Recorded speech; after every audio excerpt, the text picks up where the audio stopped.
So yesterday was my girlfriend birthday, you know. So by 12 I sent her SMS. Okay. Next thing, 500 naira credit. In the evening I now took her to Mr. Biggs, you know, to chill. She was like, ah, thank you. I'm like, come on, it's nothing, baby. But this morning when I called her, she was just giving me one word answer. I'm like, well, maybe she has mood swing. Not even thank you for yesterday. Go and sit down. I was not going through my Instagram and I saw my girlfriend's comment. Under Davido's post. She commented, God of Chioma, bless me with my own Davido. Jesus! No!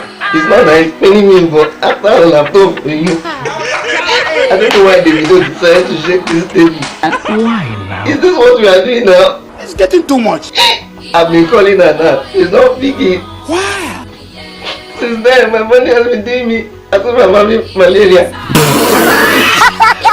What should I do?